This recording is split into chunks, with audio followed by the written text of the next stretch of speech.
damos el inicio a esta nueva sesión, la segunda y última de la charla que nos va a dar Carlos a continuación de la que hizo el viernes pasado. Así que le agradecemos nuevamente a él y les pedimos a todos mantener los micrófonos silenciados y las personas que quieran hacer algún comentario o alguna pregunta la vayan haciendo por chat, porque en los últimos minutos vamos a aprovecharlos de hacerle las preguntas a Carlos. Entonces lo van enviando todo por chat y nosotros después se las vamos haciendo directamente a él. Bienvenido, Carlos. Muchas gracias, Felipe. Gracias a ustedes por la hospitalidad. El tema que nos ha convocado en estas dos sesiones, la anterior del viernes pasado, ha sido los aspectos a considerar en esta gran decisión que estamos llamados todos los chilenos a tomar este domingo. Es decir, si queremos mantener la Constitución de 1980, actualmente en vigencia, o si queremos intentar una nueva Constitución, para lo cual entonces estamos llamados, como todos sabemos, a decir apruebo, es decir, apruebo la idea de ir a una nueva Constitución o rechazo esa idea y por lo tanto nos mantenemos con la vigente. Y entre esos aspectos veíamos en la primera sesión, me parecía conveniente, y no cambio de opinión, una ambientación un tanto histórica de lo que es Chile ante el tema constitucional y que, como veíamos, lo viene siguiendo desde los albores de su independencia, puesto que ya en 1811 tenemos un primer ensayo de constitución que se llama un reglamento constitucional provisorio. Y de ahí en más hasta completar 10 textos constitucionales con diversos nombres, el último de los cuales es justamente el de 1980, de que ahora más directamente se trata. Y al mismo tiempo nos parecía conveniente efectuar una contextualización ya no tan solo de Chile en la historia republicana, sino que en todo su ambiente, en una ambientación antropológico, sociocultural, que nos llevara a ver la Constitución de 1980 una especie de disección. ¿Cuál era la sangre que la alimentaba? ¿Por qué? ¿Cuál era el ideario de quienes la confeccionaron? ¿Cómo se confeccionó? ¿Cómo se engendró? ¿Qué proceso siguió? Bueno, y ahí hacíamos reverencia a quienes tuvieron primero en la Comisión Constituyente la tarea de redactar un texto que es serio, que es responsable y que, claro está, responde a idearios, que es lo que tiene la sociedad chilena, está llamada a decir ahora, tiene que decir si es bueno revisar ese ideario, en el contexto que 40 años después nos conocemos, ¿no? O si no es conveniente. De tal manera que ese primer tema de los aspectos a considerar tenía que ver con lo que es la Constitución, Chile en la historia y la Constitución del 80 y cuál era su energía propia, ¿no? Su sinergia. Y allí veíamos algo que es lo que quiero tomar para hacer el enlace con el tema actual, que las constituciones no son como cartas finales, finitas, a lo que los pueblos deben someterse, sino que son más bien, veíamos, una manifestación de intención, una carta Gantt, un camino por el cual caminar, ¿no? Y que por lo tanto no están llamadas en sí mismos a solucionar los problemas de la vida nacional. Son la manifestación explícita de solucionarlos por las vías que allí se logre establecer hasta donde lo permita la ciencia y la eficiencia, también lo veíamos. Y en ese sentido se miraba la Constitución como un paso más en esta reconversión del pueblo de Chile a querer revisarse. Hago un auto autoexamen, una autocrítica y digo, bueno, hay ciertos aspectos que debemos mejorar porque nos demanda la patria. Y este es como el bastón de una posta que sigue, no sabemos por cuántos años, si es que ahora se decide ir a nueva constitución, o si no, continuará el relevo en la constitución del 80. Y en este sentido, en esta inserción histórica de lo que está viviendo Chile en este momento, en esta renovación, a lo mejor, de intenciones de ser mejor país, yo tomo unas palabras de Monseñor Silva Enríquez, Raúl Silva Enríquez, pronunciadas hace exactamente 50 años. Faltan unos días porque esto fue el 4 de noviembre. Estamos por cumplir 50 años. 4 de noviembre de 1970, en un Te Deum ecuménico que se celebraba en la catedral para conmemorar un aniversario más de la Declaración Universal de Derechos Humanos. Y este texto fue citado por Francisco I en su visita a Chile a comienzos del 2018, en un encuentro que tuvo con los dignatarios nacionales, las autoridades, funcionarios públicos, miembros del cuerpo diplomático también. Y allí él dice, en estas palabras que, insisto, recoge el Papa en Fratelli Tutti, en su encíclica reciente de la que más al final vamos a hablar algo. Nosotros, dice Silva Enríquez, todos, enfatiza todos, somos constructores de la obra más bella, la patria. La patria terrena que prefigura y prepara la patria sin fronteras, la del fin, la del día final, la de la gran comunidad universal. Esa patria no comienza hoy con nosotros, pero no puede crecer y fructificar sin nosotros.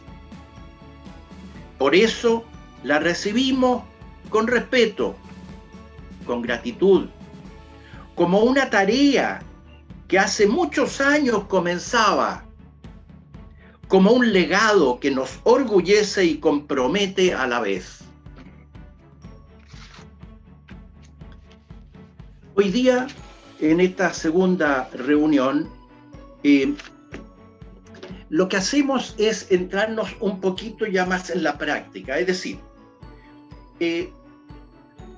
hay ciertos temas que desde en el último lustro, digamos, ¿no? Y más todavía en los últimos 2 años, han venido haciéndose presentes relativos a qué podría ser necesario incluir en una nueva constitución. ¿Y por qué este tema se ha venido hablando en el último lustro? Porque fue parte de la campaña presidencial del último gobierno de Michelle Bachelet. Y luego, durante ese gobierno, algo se adelantó sobre el particular. Entonces, en el mundo académico de la cultura jurídico-constitucional, proliferaron artículos de especialistas no solamente juristas, sino que también sociólogos, antropólogos, psicólogos sociales, etcétera, con relación a estas temáticas, que, si es que, debería contener una nueva constitución. Luego, aparte de los elementos que de ahí yo he ido extrayendo en este último tiempo, ¿no?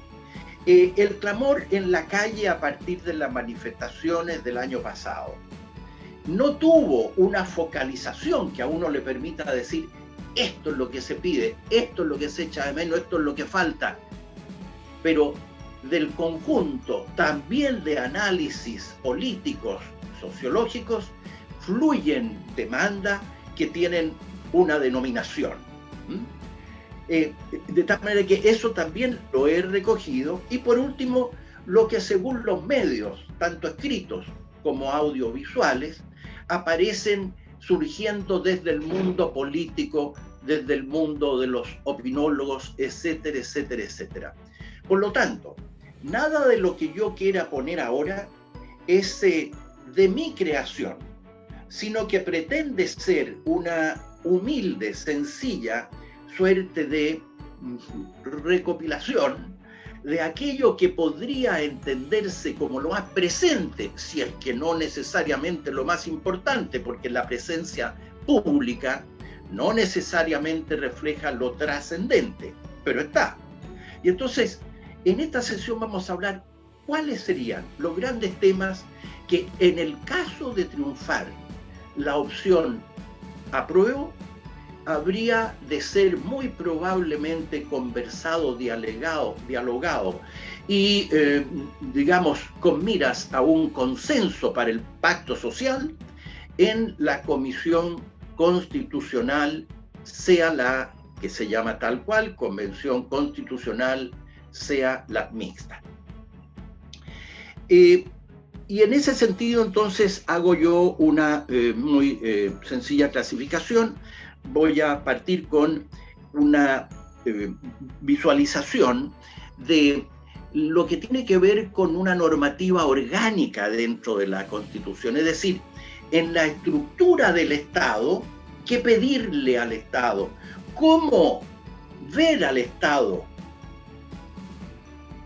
Ese es el primer capítulo. Y en este capítulo hay 5 puntos que me parece que es necesario poner ahora en común. ¿Y por qué lo traigo a colación todo esto de los temas a que eventualmente una comisión habría de abocarse?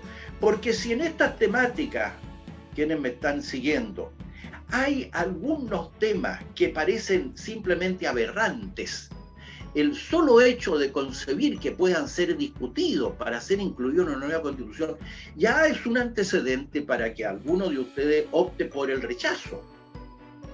Por el contrario, si estas temáticas, algunas fundamentalmente más que otras, son especialmente interesantes a juicio de ustedes, yo las pongo, no opino, no tomo partido, entonces puede, por el contrario, resultarle más atractiva la opción apruebo.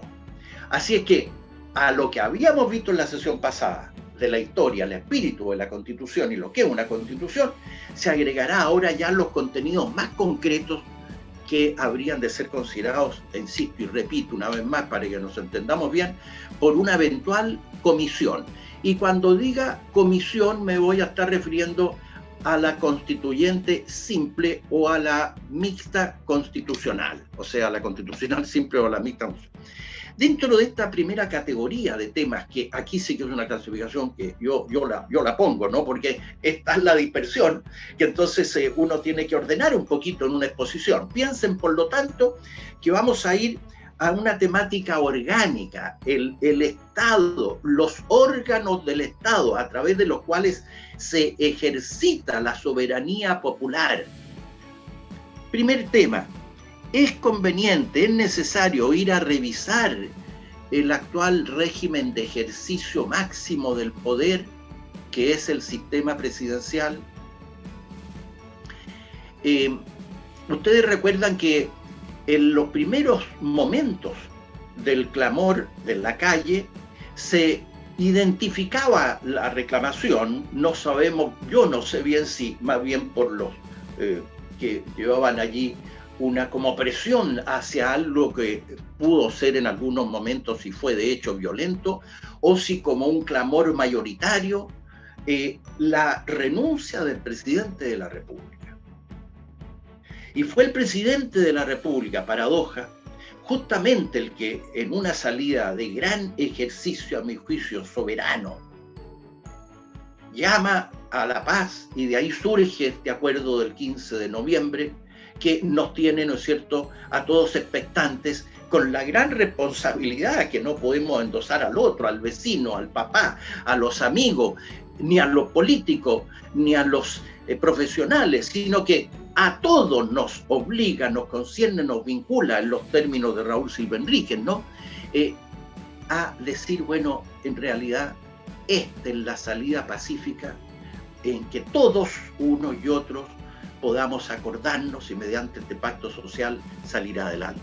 Y esto entonces resulta ser un trabajo producto de lo que el presidente de la República, aquel cuya cabeza se pedía en los primeros tiempos del movimiento social. Entiendo que después se fue apagando. En esto ya estoy dando impresiones mías que a lo mejor son totalmente erróneas, porque a la política sí que no le pego. Y entonces resultó que aquel al que querían expulsar terminó ordenando la cosa a través de una vía pacífica en la que estamos involucrados. Ahora, esto de revisar el régimen presidencial es algo técnico en lo que no nos corresponde detenernos mayormente. Simplemente mencionar que las alternativas son las de un régimen semipresidencial o la de un régimen parlamentario. El sistema semipresidencial se caracteriza porque tiene a dos responsables de la conducción, de la gran conducción política nacional. Al jefe del Estado. El Estado es, digamos, la institucionalización de la sociedad, de la nación, y es permanente. El gobierno es la administración del poder público y que es temporal, se renueva mediante elección. Entonces, el jefe del Estado en un régimen semipresidencial es electo, y él, una vez elegido por mayoría, entonces designa al jefe del gobierno, que usualmente, el nombre puede ponerse cualquiera, es reconocido como primer ministro. Y entonces, mientras cuenta el jefe de gobierno con la confianza del jefe del Estado, que equivale el jefe del Estado al presidente de la República, si se quiere, entonces subsiste ese gobierno. Si no, le quita la confianza el jefe del Estado y designa a otro jefe de gobierno que tiene que formar su gobierno con todo su staff de ministros, etc. Régimen semipresidencial en el que no me detengo más. Y el régimen parlamentario, que es totalmente distinto, porque en el régimen parlamentario es más difuso. Es decir, los partidos políticos proponen candidatos como partidos al Congreso Nacional, que puede ser unicameral, una sola cámara, o bicameral. Ese es otro punto. Y una vez que ya se ha conformado después de elecciones de los congresistas, se ha conformado, ya está integrado el Congreso Nacional, entonces hay que conformar una mayoría que esté dispuesta como una unión, como un cuerpo de propósitos de hacer un programa de gobierno y llevarlo a cabo. Y entonces el jefe del Estado, que ya no está con un jefe de gobierno, ¿no es cierto?, sino que un grupo parlamentario que tiene mayoría en el Congreso como para hacer verosímil, plausible, llevar a cabo un programa determinado, entonces el jefe de gobierno aprueba esa mayoría que le fluye desde el Congreso y que va a subsistir por mientras exista tal mayoría. Si se produce en algún momento alguna desintegración, un partido minoritario que permitía que hubiera mayoría, o un partido básico, ¿no es cierto?, bueno, lo que fuere, pero deja de ser mayoría ese grupo que estaba gobernando, entonces se tiene que buscarse otro acuerdo para poder hacer, así se denomina, hacer gobierno. De tal manera que en el régimen parlamentario se está a disposición de lo que las mayorías electas, sí, por relación, por la voluntad del pueblo, quieran para elaborar programas de gobierno y llevarlos a cabo. Lo dejo hasta ahí porque esto tiene muchísimos más detalles, tiene bemoles, tiene pro, tiene en contra. Allí se podrá conversar ya con asesoría de especialistas, si es que este es un tema que ha de ser revisado por la comisión. Un segundo tema, insisto, estamos en un capítulo de la cosa orgánica, un poquito más área, la estructura del Estado y cómo se dirige, ¿no? ¿Corresponde o no mantener el actual régimen de leyes de quórum calificado? ¿En qué consiste? Dos cosas. Uno, la Constitución tiene trabas, en todas partes del mundo tiene una traba para no estarla cambiando todo el tiempo, ¿no es cierto?, en que para modificarla se requiere de una mayoría especial, no la mayoría simple, como ustedes saben, la mitad más. Cualquier cosa que haga desequilibre en favor de una parte, mitad más uno se dice. Pero entonces En el caso de cambiar la Constitución, para cambiar la Constitución en Chile se requieren mayorías bastante altas, muy difíciles de alcanzar. En ese sentido se hablaba por las oposiciones al sector del que elaboró la Constitución, de una Constitución con candado, es decir, que no podía ser abierta a una voluntad popular distinta. No es que yo ponga ese nombre, estoy graficando la idea. Y el segundo tema que tiene que ver con estas quórum especiales es que, como lo vamos a ver más adelante, lo digo de paso ahora nomás, cuando la Constitución del 80 reconoció algún derecho económico, social, no lo definió, no lo encuadró, sino que le dijo a la ley: usted, ley, que tiene que ser de quórum calificado, va a regular este derecho. Ocurre con el derecho a la educación, el derecho a la salud, el derecho a la seguridad social, etcétera, justamente los más álgidos en este momento socialmente. Y entonces estas leyes de quórum calificado, para ser dictadas, porque la Constitución exige dictarla, o si no, no tendríamos salud regulada, digamos, ¿no? Se requiere de un quórum calificado, y ese quórum es de 4/7. Si ustedes dividen 7, como saben, le va a dar 3,5. Aquí se requiere de 7 tener 4 para aprobar una ley de quórum calificado. Pero se dice, bueno, no es tanto, pero resulta que es de los parlamentarios en ejercicio y no de los parlamentarios, como ocurre normalmente en todo el sistema jurídico constitucional chileno, no de los parlamentarios presentes en la sala cuando se efectúa la votación. Y esto entonces permite un manejo, una manipulación, porque si hay un sector que no quiere que se apruebe esa ley con quórum calificado, simplemente sus parlamentarios no asisten el día de la votación a la sala, con lo cual los 4/7 prácticamente ya están decididos fuera de la audiencia de votación. Y para modificar las leyes de quórum calificado se requiere una mayoría simple, pero siempre de parlamentarios en ejercicio. No hago la misma explicación porque ocurre lo mismo, es decir, yo le puedo decir a un sector, no vayan, y por lo tanto ya está casi peligrando la posibilidad de obtener la mayoría simple.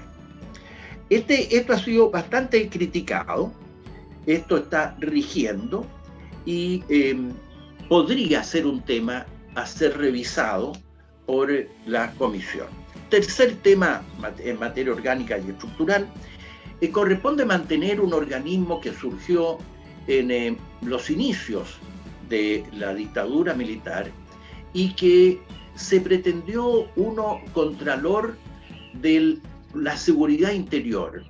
Hay que retrotraerse, ¿no es cierto?, 40 años para pensar que un tema fundamental en un gobierno militar es de la seguridad interior, porque es la manera de acallar la oposición y cualquier soliviantamiento riesgoso para lo que considera el orden interno y la paz de la fuerza, el orden de la fuerza.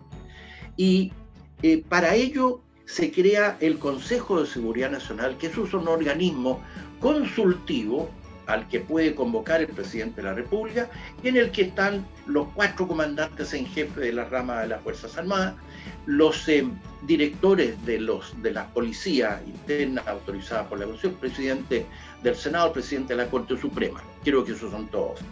Y entonces ha operado poco, y cuando ha operado ha aparecido, allá así dice la crítica, como una especie de escudo ante el clamor popular cuando algunas voces comienzan a estimarlo peligroso o más bien riesgoso de un proceso de inestabilidad política. Consejo de Seguridad Nacional.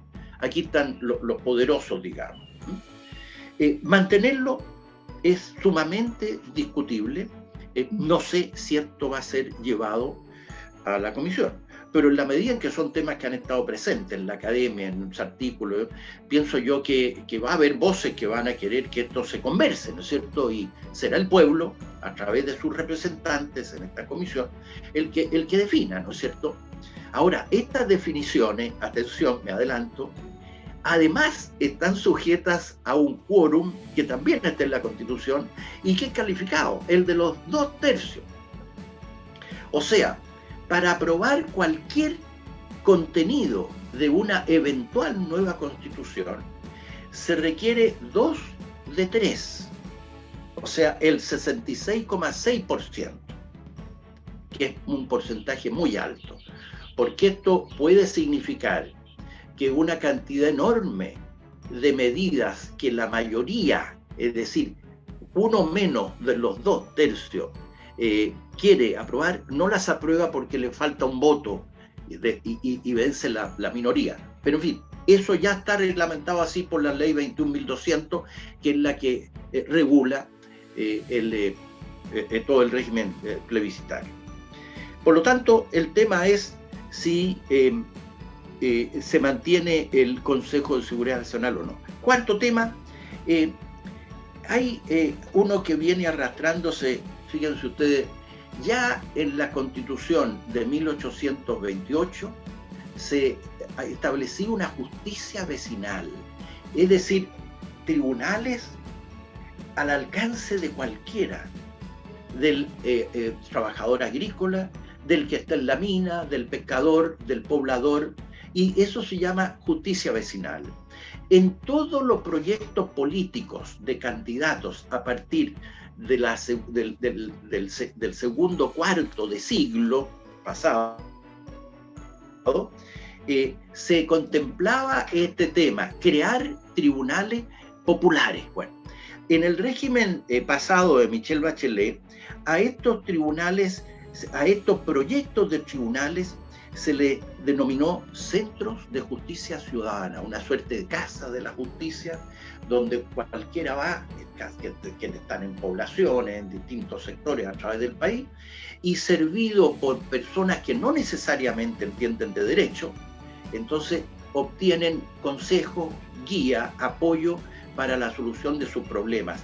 Y en ese mismo centro de justicia ciudadana o casa de la justicia, como se le quiera llamar, depende de los distintos países donde esto existe, se encuentra entonces al mediador para solucionar el tema, al árbitro para intentar un ajuste entre las partes controvertidas y el tribunal, un tribunal que tal como existió en la Constitución reciente de 1925 a la 1980, son miembros reconocidos que tienen autoridad, tienen aliciente popular, elegidos por la base y que eran denominados jueces de distrito en el recinto territorial más pequeño o de subdelegación.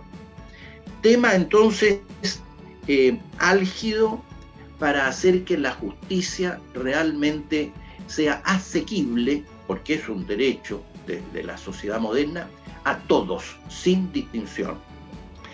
Cuarto tema orgánico, quinto tema, el de la revisión de la competencia del Tribunal Constitucional. Este es el último tema orgánico, un poquito más árido, pero creo necesario ponerlo, porque para que nadie se mueva a sorpresa si luego en el texto constitucional que se proponga, en su caso, estoy diciendo que no tomo partido por la apruebo ni el rechazo, bueno, nadie se sorprenda con estos temas.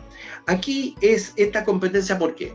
Porque el Tribunal Constitucional existe en la mayoría de los países, fueron creados en la Europa de posguerra para respetar un principio básico en el Estado de Derecho en una república y sobre todo democrática, que es el denominado de supremacía constitucional, lo que hace que todas las autoridades del Estado, el poder legislativo desde luego, no pueda dictar leyes contrarias a la Constitución.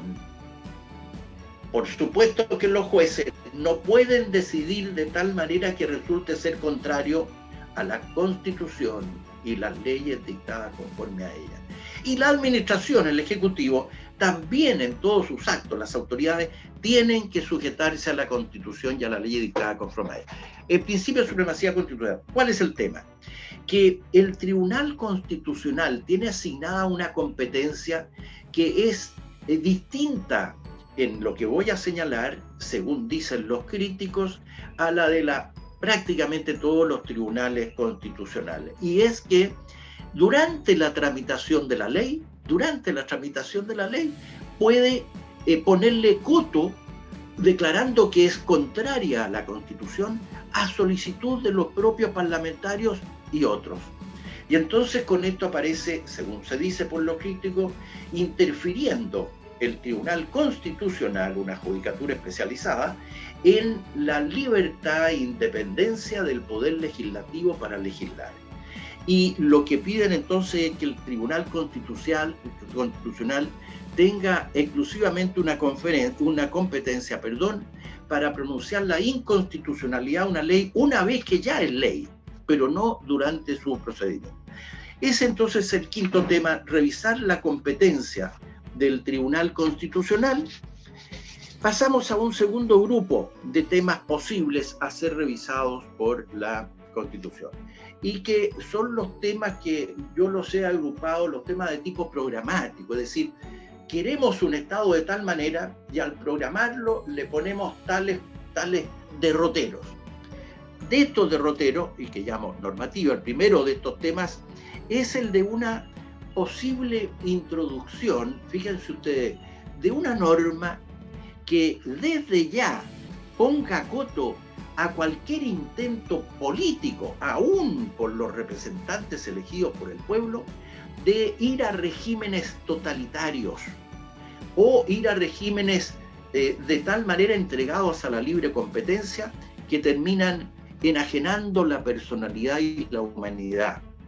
Aquí no hay una sola norma que haya sido consensuada que yo conozca, pero recojo una redactada más o menos en estos términos. La norma programática, que sería como por excelencia, diría: la razón de ser del Estado es el mayor bienestar común posible. Le queda vedada, por consiguiente, diría yo, le queda vedada la adopción de regímenes o sistemas políticos enajenantes, como los despotismos colectivistas opresores y los capitalismos individualistas de libre mercado competitivo. Es decir, o la opresión por el dictador de cualquier, lado que sea, o la enajenación por entregar la vida social y el movimiento de iniciativa nada más al libre mercado desenfrenado. Una segunda de norma programática: corresponderá sujetar al Estado mediante una norma que diga que es su obligación preservar sus riquezas y recursos naturales, o sea, obligación del Estado, preservar sus riquezas y recursos naturales.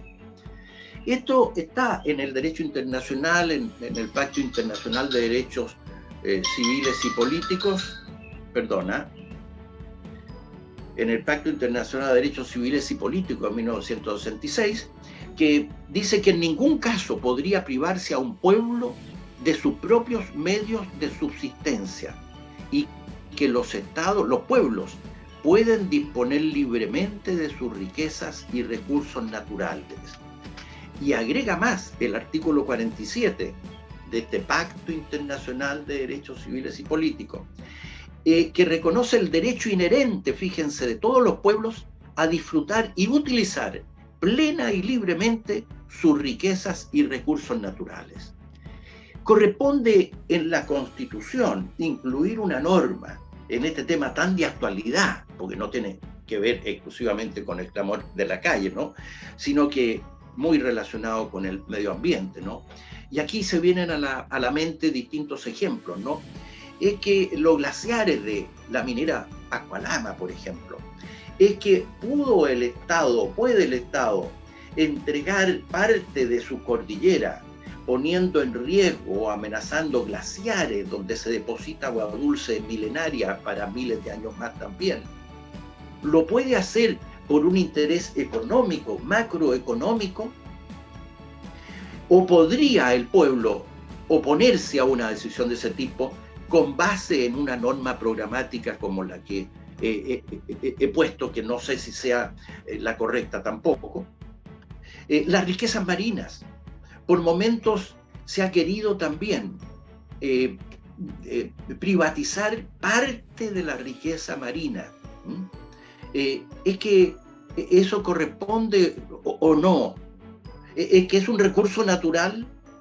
Es que los bosques de la Araucanía, que eran bosque valdiviano en su tipología y que ahora son de pino, a manos de empresas madereras que exportan esa madera, la transforman en papel y le dan un gran ingreso macroeconómico al país. Esos recursos naturales son de dominio del Estado, aunque la voluntad popular se oponga.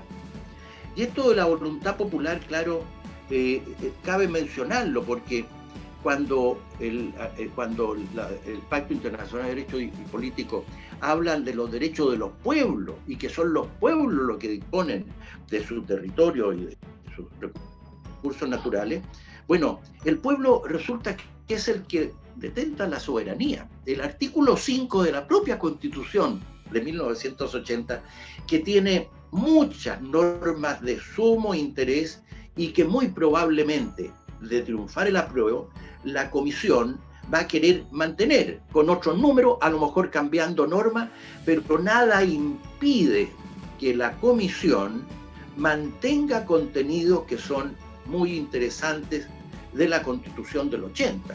Y recordemos además, como decíamos, la historia constitucional de Chile es un verdadero encadenamiento, eslabones que se van.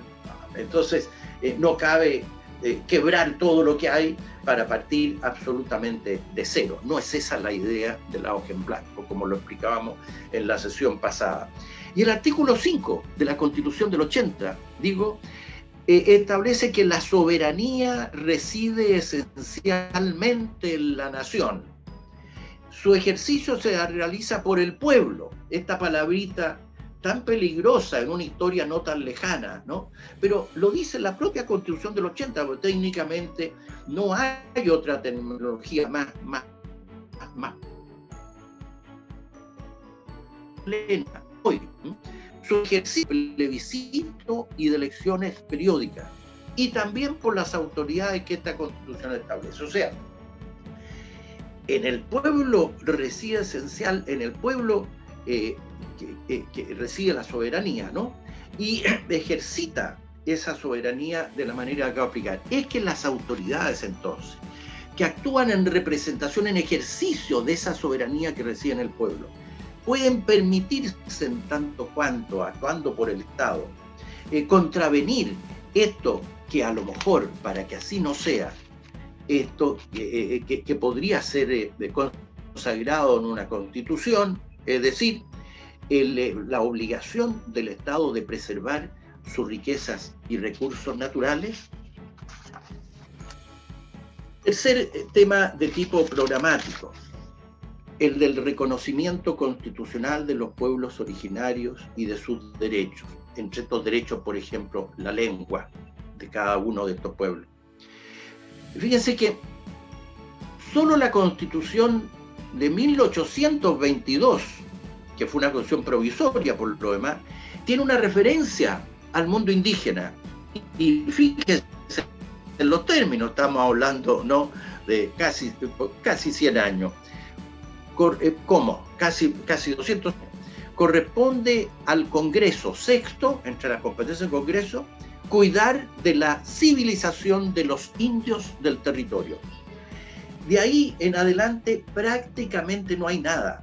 Hubo 8 constituciones que se saltaron el tema, no interesaba. Y hasta que en 1989, siendo candidato a la presidencia, Elwin, en las postrimerías de la dictadura militar, entonces él se reúne con representantes de los pueblos mapuche, aymara, huilliche y Rapanui en Nueva Imperial, y surge el denominado Acuerdo de Nueva Imperial, donde él se compromete, este candidato a la presidencia de la República, se compromete de ser elegido presidente al reconocimiento constitucional de los pueblos originarios y de sus derechos económicos, sociales y culturales. Pues bien, cuando él es elegido presidente de la República, efectivamente envía un proyecto de reforma constitucional en el sentido de incorporar en el artículo 1 de la Constitución Política, que ya estaba vigente, estamos hablando de 1999, un texto que decía: el Estado velará por la adecuada protección jurídica y el desarrollo de los pueblos indígenas que integran, palabrita esencial, la nación chilena. Cierro comillas. Ese texto fue aprobado, con la salvedad que inmediato paso a mencionar, al año siguiente, en 1992, por la Cámara de Diputados. Hasta ahí llegó. Y en la Cámara de Diputados, para poder aprobar ese texto, se estimó conveniente eliminar la palabra pueblo, no hablar de pueblos indígenas. Y el texto quedó: el Estado reconoce el Estado reconoce, el Estado velará por la adecuada protección jurídica y el desarrollo de los indígenas que integran la nación chilena. Fue archivado una vez que la Cámara de Diputados aprobó esto, eliminando la palabra pueblo, fue archivado el proyecto porque no se vio que tuviera manera de seguir adelante sin que abortara. 5 años más tarde, fíjese que estamos hablando de algo bien reciente, ¿no? Es desarchivado por el gobierno de entonces con un texto diverso. Aprovecha el mismo proyecto, pero propone modificar su contenido y pasa a decir: el Estado reconoce a los pueblos indígenas, los cuales integran la nación chilena. Ese proyecto fue rechazado el año 2000, 3 años después. No tuvo mayoría en el Congreso. Bueno, desde el año 2020 ha habido, pero numerosa, yo diría más de 20 probable, no las he contabilizado, pero o más o menos de 20 iniciativas para reconocer constitucionalmente a los pueblos originarios. Y estas iniciativas son o de los gobiernos correspondientes, por mensaje presidencial que se denomina, o por moción, proyecto de reforma. Entre tanto, desde 1989 en el mundo ya estaba rigiendo el convenio 169 de la Organización Internacional del Trabajo, que fue ratificado por Chile y entró en vigencia el año 2008. Desde esa fecha, entonces, los contenidos del convenio 169 son vinculantes, son obligatorios para el Estado de Chile. ¿Y qué es lo que, digamos, tal vez, aquí estoy recogiendo lo que dicen los especialistas, lo que podría estar dificultando un avance en esto es que allí se reconoce algo que es muy difícil en el mundo occidental, en el mundo, digamos, en el mundo de los Wincas, y que es los derechos colectivos. Para los pueblos originarios no solamente existen derechos personales o individuales, llaman algunos, sino derechos colectivos que están reconocidos en el convenio 169. Y entre ellos, bueno, los menciono: derecho a la libre determinación. Piensen en Chile, ¿no? Habría que aceptar que la cultura mapuche, que el pueblo aymara, tenga una libre determinación de lo que quiere ser y hacer en su estructura, ¿no? Y de esa manera se le acepta el derecho a una institucionalidad propia y al mismo tiempo se reconoce su derecho a que esa cultura nativa pueda participar en las grandes decisiones políticas del Estado chileno como tal. Además, tema especialmente complicado, históricamente complicado y actualmente también, el derecho a las tierras, derecho a tierras, a territorio y a recursos naturales. Derecho a tierra, a territorio, ¿por qué complicado? Porque para el indígena, él no es un ente distinto a aquello que constituye su medio natural. Él es el sol, él es la tierra, el agua, el aire, el viento. No hay una bilateralidad en una relación del yo, ser humano, con el tú, naturaleza, por así llamar. En cambio, en nuestro mundo existe una dualidad. Nosotros, por ejemplo, para tener el derecho a usar, gozar y disponer, o sea, hacer lo que queremos en la tierra, podemos hacerlo solamente en tanto cuanto se nos reconozca con un papel el dominio sobre ese pedazo.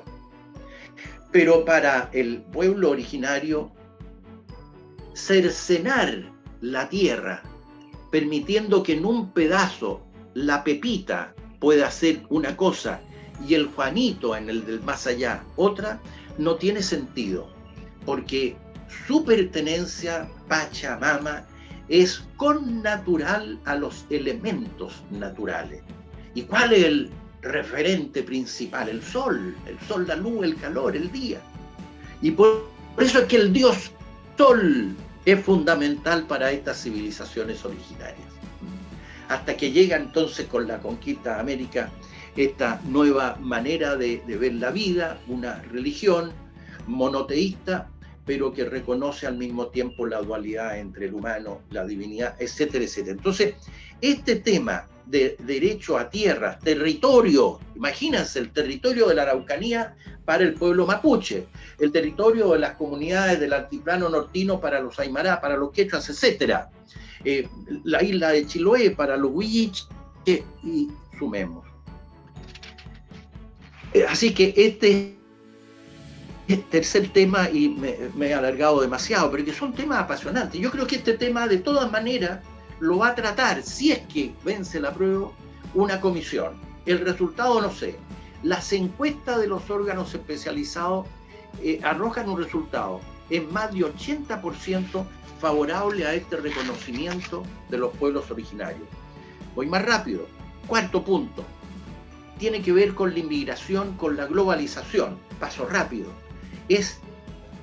Chile es un estado hospitalario. Chile quiere ser, se propone ser un estado hospitalario. En 1818, no puedo dejar de leer un artículo 24 del Reglamento Constitucional de 1818, que dice que el extranjero deja de serlo si es útil. O sea, el extranjero es como el chileno. Si deja de ser útil, si no sirve para nada, entonces ya no va a ser chileno, lo echaremos, tal vez, no sé, pero así dice el texto. Y fíjense, y todo, agrega el texto, y todo desgraciado que busque asilo en nuestro suelo, desgraciado como privado de los privilegios, del bienestar, ya entonces, ¿no? Será objeto de nuestra hospitalidad y socorros, siendo honrado. Repito, el extranjero deja de serlo si es útil. Y todo desgraciado que busque asilo en nuestro suelo será objeto de nuestra hospitalidad y socorros, siendo honrado. A nadie se impedirá venir al país, ni retirarse cuando guste con sus propiedades. O sea, ya desde 1818, este tema, cómo comportarnos con el extranjero, o cómo agradecer cuando hemos pasado a ser extranjeros y acogidos en el exterior. Y la Constitución Política de 1828, que fue el primer texto que se denominó Constitución Política, en su artículo 6, fíjense que dice que son chilenos legales, fíjense la facilidad que da, a los extranjeros casados con chilena, esos los privilegia, a los que se casan con chilena, con una residencia de 2 años en el país, siempre y cuando, claro, tengan algún oficio o ciencia y tengan bienes o tierra. Esta cuestión era así entonces. Y 6 años en el territorio para el extranjero casado no con chilena. Y 8 años castigado al soltero. Pero lo importante es que, o sea, bastaba estar en Chile 2, 6 u 8 años para pasar a ser chileno legal. comparemos con lo actual. ¿Es Chile, quiere ser Chile un Estado hospitalario? Hay que poner esto en la Constitución con el lenguaje que el Pacto Social acuerde, tema pendiente. Quinto tema, declarar que el agua es un bien nacional de uso público. Esto es muy complicado. Solamente puedo decir unas palabras. En la historia del derecho chileno, Código Civil, 1857, más de 150 años, ¿no? En el Código de Agua, cuya primera versión es de 1951, el agua es un bien nacional de uso público.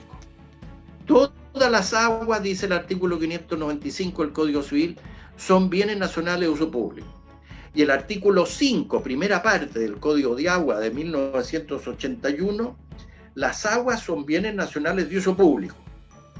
El Código de 1969, Código de Agua de 1969, o sea, el de 1951, de 1981 y el de 1969, perdón, me salté, 69 y 81 es el orden. Entonces reconocen al agua como bien nacional de uso público. No hay problema. A su vez, tratándose de Constitución, la Constitución de 1980, en el artículo 19, que tiene como exordio la Constitución asegura a todas las personas, y en el artículo 23, la libertad, o sea, reconoce a todas las personas la libertad para adquirir el dominio de toda clase de bienes.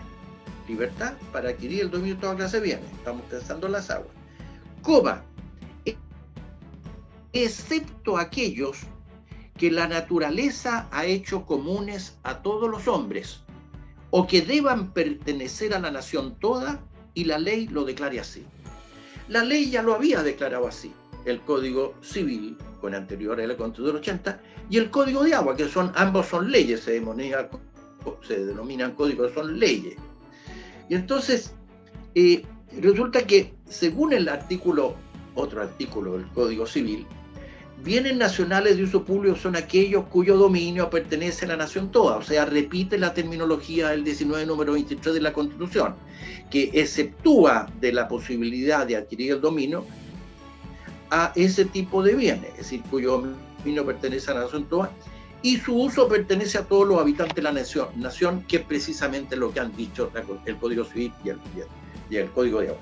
Pero, porque hasta allí la cosa parece clarísima, pero el artículo 5 del mismo Código de Agua, que parte diciendo que las aguas son bienes nacionales de uso público, continúa con algo que parece contradictorio a ese principio, porque dice, y se otorga a los particulares el derecho de aprovechamiento de ellas. Hasta ahí no parece totalmente contradictorio, porque el derecho de aprovechamiento significa reconocer a alguien que puede usar de un agua. El problema es que deja ser de uso común. Pero con todo, hasta ahí no hay tanto problema. El problema mayor surge cuando la Constitución, la propia Constitución del 80, que tiene el numeral 23º que acabo de leer, ¿no?, que impide adquirir el dominio sobre los derechos de agua o sobre las aguas, agrega que los derechos de los particulares sobre las aguas, por lo tanto, léase, los derechos de aprovechamiento otorgados a los particulares, otorgarán la propiedad sobre ellos. Y con esto, entonces, la Constitución del 80, que tenía las normas que ya señalé en el artículo 19, número 23º, en una suerte de contradicción que nunca ha sido salvada, establece el dominio sobre los derechos de aprovechamiento de agua, que pasan a ser comercializables. ¿Y esto qué es lo que ha significado en la práctica? Que con posterioridad a la Constitución, algunas personas, ¿no?, hay especuladores en todas partes, entonces comienzan a obtener derechos de aprovechamiento de agua y prácticamente recorren el país con derechos de aprovechamiento de agua para ellos. Cuando la agricultura o la minería está sedienta de ese líquido, entonces empieza a tener que comprar estos derechos porque ahora son comercializables, es decir, entran a la ley de la oferta y la demanda, al libre mercado.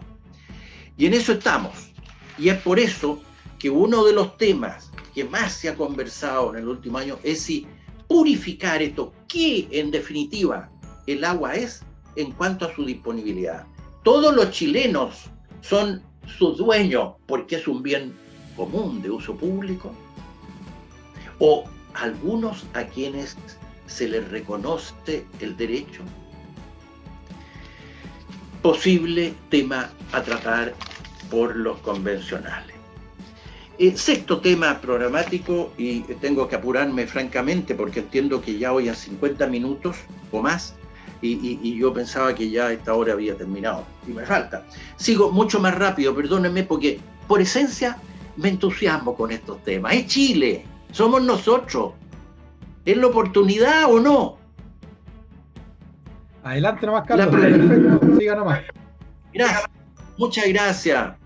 La prohibición explícita del maltrato y la tortura por toda clase de autoridad o funcionario.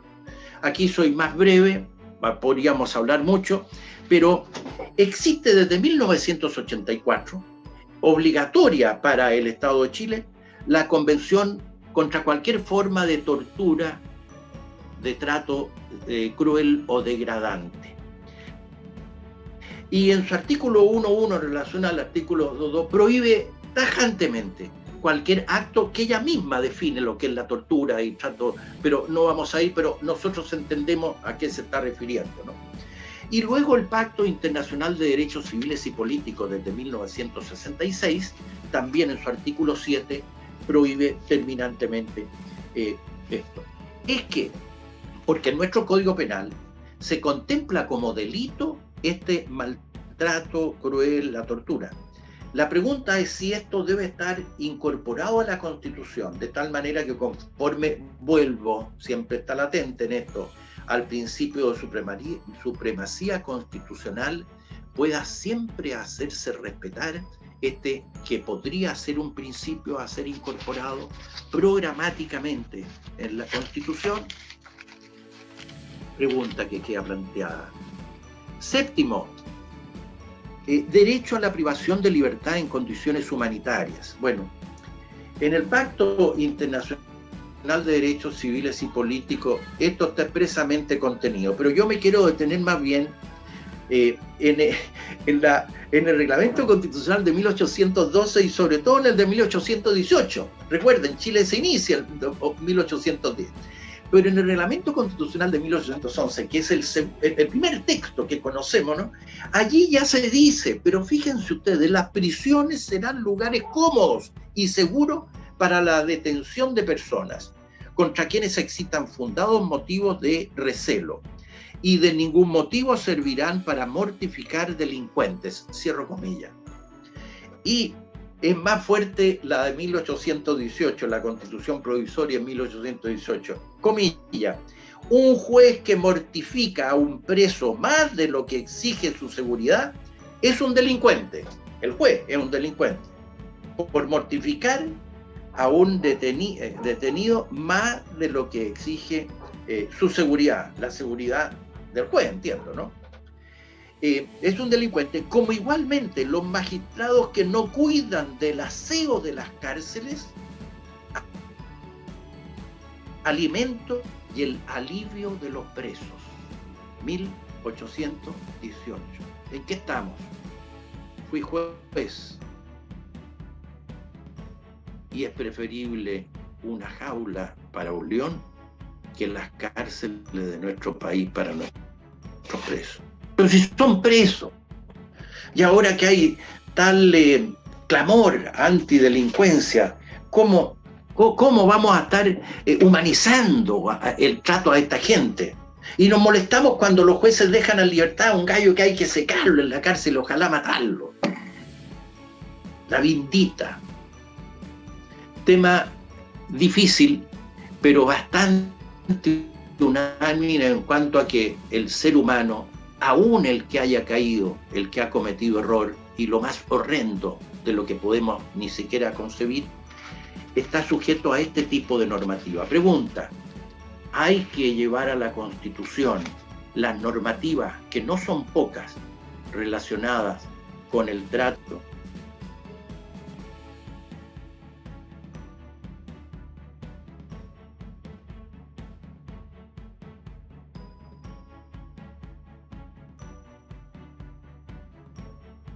Se fue el volumen. Carlos, perdimos tu audio. Ahí está.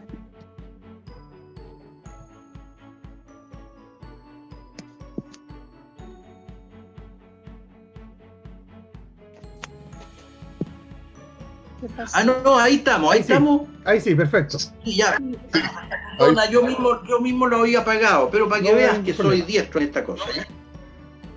Adelante. Ya. Y voy más rápido, a pesar de la importancia de todo esto, ¿no? El derecho de protección a la maternidad, pero si la maternidad está sobradamente reconocida y protegida, ojo, no a nivel constitucional. Y hay variada práctica que puede de momento pasar por encima de la maternidad, con todas las implicancias que tiene la mujer en esta gran tarea de mantener la especie. La ley se queda corta.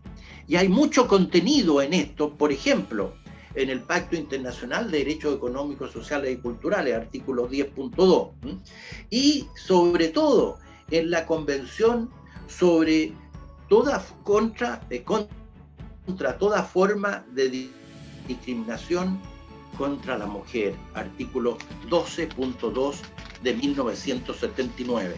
Ya completé una hora y me falta muchísimo, Felipe, perdona, ¿no? Voy más rápido. Noveno, el derecho, fíjense ustedes, hay en el último cuarto de siglo, más o menos, una incorporación de nuevos sujetos de derecho, al derecho en general, pero no al constitucional en el caso de Chile. En otros países, en algunos sí. Y estos nuevos sujetos de derecho son aquellos que más nos preocupan hoy día. Por eso se les ha reconocido un espacio de protección, que eso es el derecho en definitiva. Derecho de protección a la infancia, a los NNA, niños y niñas adolescentes. Particularmente aquellos que están en situación desmejorada, desvalida, de abandono, etcétera, ¿no? Está la Convención de Derechos del Niño, que en Chile rige de 1989, está nuevamente el Pacto Internacional de Derechos Económicos, Sociales y Culturales. Simplemente lo menciono, porque esto tiene muchas facetas, pero no alcanzo a detenerme. Es decir, es probable que la Convención haga mayoría para incluir este tipo de sujetos, la mujer embarazada, el niño NNA, digamos, ¿no? El derecho a protección a las personas mayores, particularmente las que no pueden valerse por sí mismas, ¿no? Bueno, aquí tenemos una realidad salvaje. La pandemia nos ha ayudado a verla. Y resulta que recién ahora, el 2015, en el Acuerdo Internacional sobre Derechos Humanos, que probablemente sea el último, el que yo conozco último, no quiere decir que sea el último, pero me parece que sí. Los países de América suscriben la denominada Convención Interamericana sobre la protección de los derechos humanos de las personas mayores, recién el año 2015. Y hay allí contenidos que ciertamente podrían ser incorporados a una constitución para que, así como la mujer encinta, así como los NNA, así como esto, etcétera, puedan tener una protección específica a nivel constitucional. Un décimo de estas normas programáticas, revisar la prohibición que tiene actualmente el artículo 19, número 16 de la Constitución, prohibitiva de la huelga a los empleados de los funcionarios públicos y municipales. Pasó de largo, tema muy opinable. Y llegamos al tercer capítulo, gran tema, de estos que podrían ser abordados por la Comisión, y que es el de una nueva consideración relativa a los derechos económicos, sociales y culturales. Este es un tema que nos recorre desde hace medio siglo fácilmente, ¿no? Porque, digamos, hay que decir alguna palabra porque creo que no me han escuchado antes. ¿Qué significa estos derechos económicos, sociales y culturales? Primero surge a raíz de la segunda, de las guerras mundiales y del genocidio judío, que incluyó también a cíngaros, a personas con capacidad diferente. Se dijo, no es posible que haya un caudillo en el mundo, un Estado en el mundo que haga lo que quiera con el ser humano, porque el ser humano no pertenece a un Estado, pertenece a la humanidad, no reconoce límites. Y por lo tanto, es necesario reconocer a ese ser humano como tal en ciertos derechos que le son connaturales. Y concluidas las conflagraciones universales de aquel siglo, se llega a prácticamente un acuerdo de todos los países del mundo, a través de la Organización de las Naciones Unidas, a una declaración de los derechos humanos, año 1948 en París, que sucede por muy poco a la que en Bogotá, Colombia, habían suscrito los países americanos en la denominada Declaración Americana sobre los Derechos y Deberes del Hombre, ambas de 1948, la universal sobre los derechos humanos y la americana de los derechos y de los deberes y derechos del hombre. Y allí, ¿qué se incluye en cuanto a derechos humanos? Se incluye los derechos civiles y políticos, estos que se consideran connaturales a la especie humana. Al nacer la persona ya detenta la vida, y es una vida que por definición es libre, y tiene que ser igual a todos quienes viven en cuanto humanos. Vida, libertades, igualdades, seguridad personal, derechos civiles y políticos que están incluidos en la Constitución de 1980. Y estos que son los derechos de primera serie, porque emanan de la naturaleza humana y por lo tanto es difícil encontrar alguna nación, algún pueblo que mayoritariamente se oponga a su reconocimiento y a querer que se los resguarde universalmente, entonces pasan a como exigir, a presionar hacia otro orden de reconocimiento de prerrogativas personales. Porque no obstante una persona tener que guardar la vida, podía no tener un nivel de vida propio de la especie humana, algo condigno con su humanidad. Y por lo tanto se piensa en que para que pueda gozar propiamente de la libertad, tiene que tener posibilidades en igualdad de condiciones que asisten a todos quienes conforman su comunidad, su sociedad. Y se habla entonces de derechos económicos, sociales y culturales. De segunda serie, porque estos ya no emanan de la naturaleza humana. Se puede vivir, claro, ahí está el derecho civil, pero se puede vivir pobre. Se puede vivir pero hambriento. Se puede vivir pero con frío porque desnudo, etcétera, etcétera, etcétera. Se dice, no. Hay ciertas condiciones de vida que constituyen algo, un piso para la dignidad del ser humano, un mínimo de calidad de vida que debemos exigir que sea respetado doquiera se encuentre la persona. Y entonces surgen estos derechos de segunda serie, pero en la medida decían que no connaturales, quedan entregados, según la doctrina, a una suerte de flexibilidad en cuanto a su resguardo, a su amparo. Y por lo tanto, si se necesita proteger alguno de estos derechos, el Estado va a poder responder solo en la medida práctica en que en el presupuesto de la nación, para aquel año en que se está reclamando la protección de uno de estos derechos, se haya contemplado presupuesto suficiente para así hacerlo. Un ejemplo, con motivo del SIDA, se descubre una medicina que permite tan solo paralizar su progreso en aquel entonces, una trilogía. Y algún enfermo ya diagnosticado de SIDA recurre a los tribunales chilenos y dice, oiga, a mí el Estado tiene que procurarme esta medicina para que yo no vaya empeorando mi salud hasta que voy a terminar. Y entonces los tribunales le dicen al Estado de Chile, usted dígame por qué no le proporciona esta medicina a este recurrente de protección. Y el Ministerio de Salud de la época le dice, mire, para este mes solamente tenemos disponible 3 por el costo que tiene esta vacuna muy alto entonces, ¿no? Y esos 3 ya están asignados. Este señor que está recurriendo, por lo tanto, no puede tener la vacuna. ¿Qué hacen los tribunales? ¿Prefieren la vida o se quedan con el error en el presupuesto que no previó que muchos pudieran enfermarse más allá de los 3? Vamos a preferir la omisión presupuestaria del Estado a la vida de un ciudadano. Dilema, ¿no? Para algunos, para otros no. Y entonces esto es lo que se llama derecho económico, social y cultural, en que no siempre están reconocidos absoluta y totalmente como los derechos connaturales, vida, igualdad, libertades, sino que, como decía, sujetos, según la doctrina, a una disponibilidad. Y entonces, estos derechos de segunda serie son los que llamamos económico, social y cultural. La gran discusión en este momento, y decía que este es el gran tema, voy más rápido, es que si deben ser reconocidos, incorporados estos derechos en su plenitud al texto constitucional.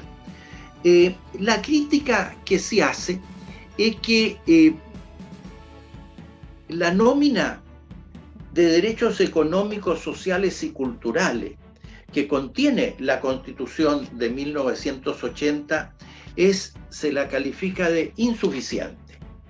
¿Y por qué de insuficiente? Porque consagra algunos de los derechos que son los más reconocidos habitualmente.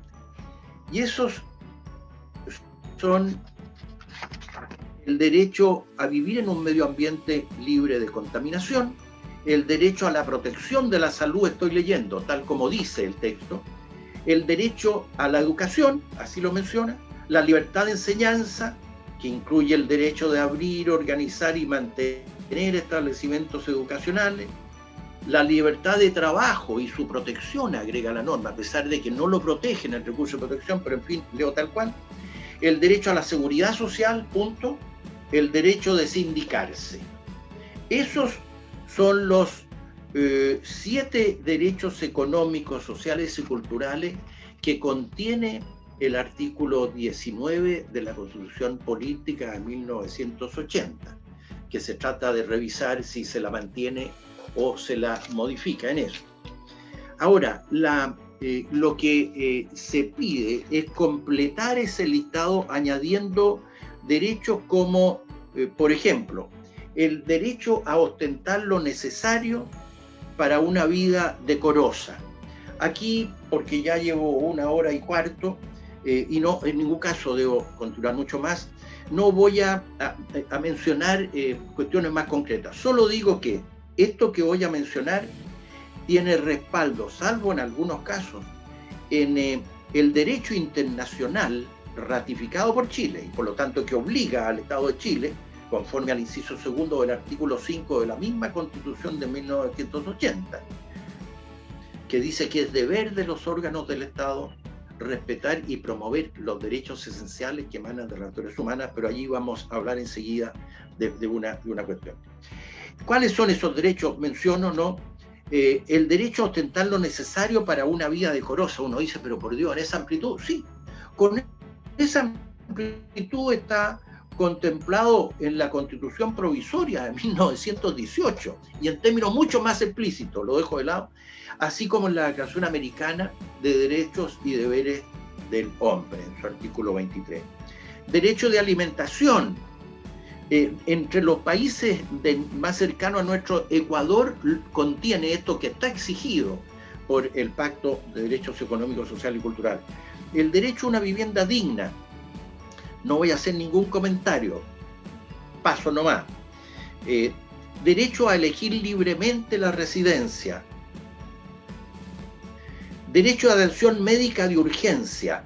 esto no tiene respaldo en el derecho internacional, se lo considera parte del derecho a la salud.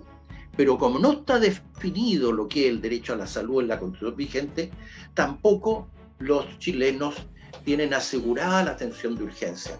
Y el dilema ustedes lo conocen en la realidad, ¿no? Esperar en un banquito hasta que a veces ya no hay nada más que esperar. Fue tarde. El derecho a la capacitación técnico-laboral, ya a mediados del siglo pasado, sí, yo recuerdo en la dictadura de Perón, en 1949, en las leyes que establecían derechos laborales, se contemplaba este derecho para que el trabajador con los años de servicio a una empresa no solamente vaya creciendo por la experiencia, sino que crezca con el acompañamiento que esa experiencia debe tener en cuanto a los nuevos descubrimientos técnicos y científicos. Formación técnico laboral para nuestros trabajadores debe estar en la Constitución, debe ser incorporado al reconocimiento al derecho al trabajo, que tampoco existe en nuestra Constitución, sino que solamente el derecho a la libertad de escoger el trabajo, pero no el derecho al trabajo. El derecho, esto ya no tiene fuente, es simplemente clamor popular. Derecho a desarrollar actividad deportiva. La televisión nos bombardea, hay que tener una vida sana, mire usted, salga al aire libre, usted haga deporte, tenga actividad física, porque si no, la sedentariedad lo va a llevar a infarto, estrés, etcétera, etcétera, etcétera, obesidad. Pero ¿y dónde trota el que vive en un conjunto habitacional como el actual, con cajas de fósforo una al lado de otra y no cabe ni siquiera un árbol? Y para tener un árbol hay que estacionarlo en el pasaje, y entonces para trotar hay que pasar por el lado, por el pasaje propiamente tal, al lado del auto, mirando para atrás que no me atropelle otro que quiera pasar, etc. Derecho a actividad deportiva gratuita, entonces, debe procurarlo el Estado, esto hay que ponerlo en la Constitución, es una locura, es una exageración. Algo más osado, derecho al solaz como acceso a la cultura. Se dice que debieran tener todos los chilenos derecho a conocer el resto del país. Aquí yo le decía a mi chiquillo, siempre recuerdo a mi papacito, ¿no? Que agricultor en el campo, hacia el sur, tenía algunos trabajadores muy antiguos, yo diría septuagenarios en todo caso, que no son tan antiguos, a lo mejor, pero todavía estaban ahí en el campo. Entonces los echaba en la camioneta, no los echaba como un saco, los convidaba a ir y llegaban a la playa, a 80 kilómetros de distancia. No es tan lejos, pero toda una vida sin conocer un país donde toda su costa de 8.000 kilómetros está bañada por el agua. Imagínense la emoción. ¿Por qué algunos chilenos en sus vacaciones no pueden programarse de esa manera? A sabiendas que sus propios niños, si no es por arte de magia, se van a quedar tampoco sin conocer que el mar, la cordillera, más allá de verla, de caminarla, de escalarla, de los hielos a lo mejor, de los desiertos, o de otra comarca simplemente, donde hay otro chileno distinto, donde la cazuela se cocina diversa. Derecho al solaz, como parte de la cultura. Es que el Estado no debe subvencionar a la orquesta sinfónica, a la orquesta filarmónica para que vaya al concierto a través del país, y que la gente de todas partes pueda asistir y tener ese gozo que lo va llenando por dentro, lo hace sentirse más seguro. También es culto.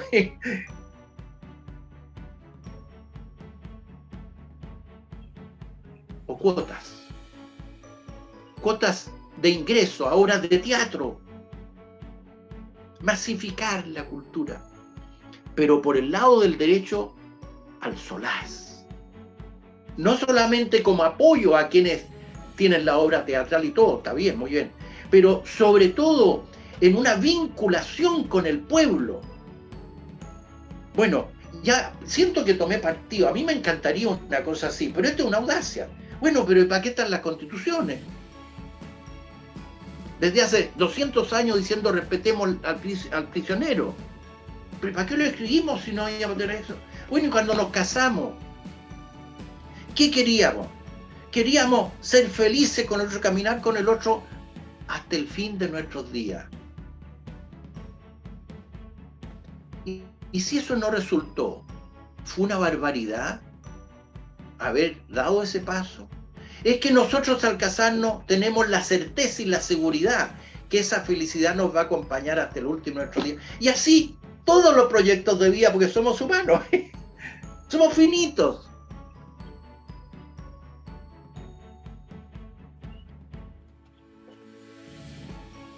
Y decía yo, y aquí ya voy terminando, que, oye, Felipe, perdón, ¿cuánto tiempo llevo?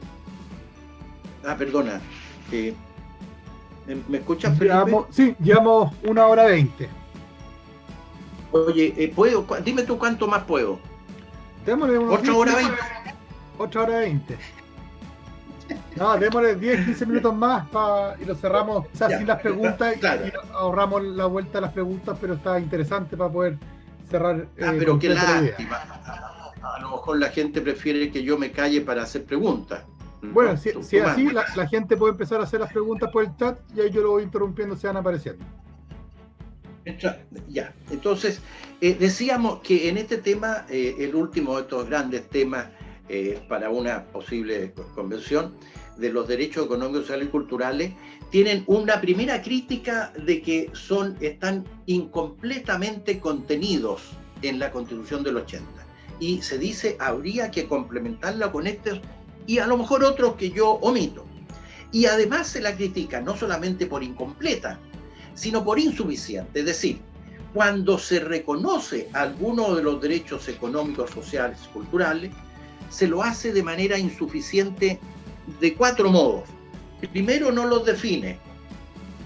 En segundo término, no determina su contenido. Un ejemplo poníamos en el derecho a la salud, ¿no es cierto?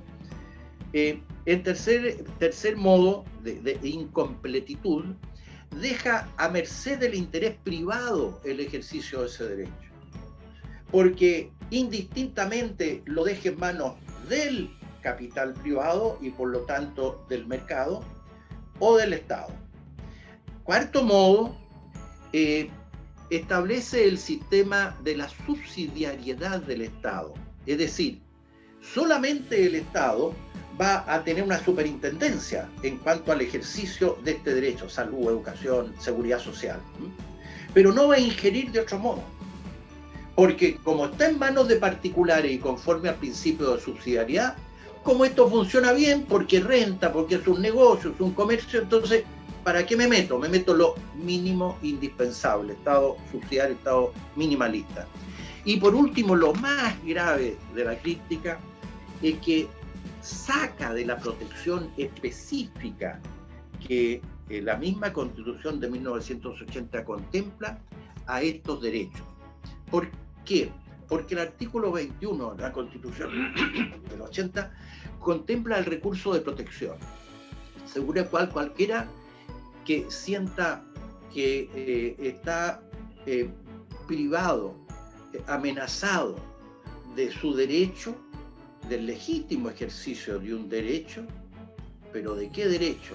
Lo que vamos a ver enseguida, puede acudir a la Corte de Apelaciones para que con conocimiento de causa juzgue las medidas necesarias para el inmediato restablecimiento del derecho y para asegurar la protección del afectado.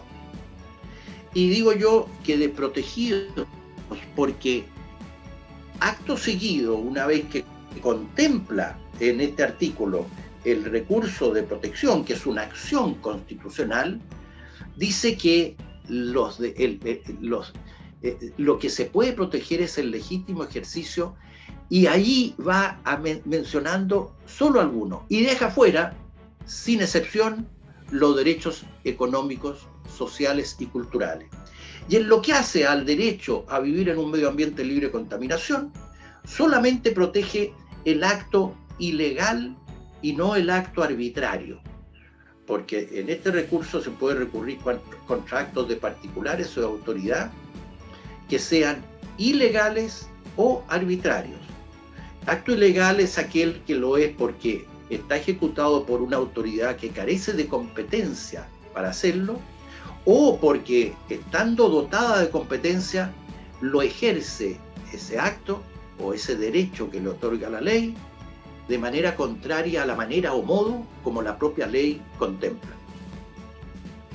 Y el acto es arbitrario cuando carente de razón, de fundamento, contrario al sentido común, a la lógica, a lo que la intuición señala. Es una locura, es un capricho en el fondo, ¿no? Tratándose del medio ambiente libre de contaminación, solo se protege los actos ilegales, no los caprichosos, que no pocas veces son los mayormente objeto de queja.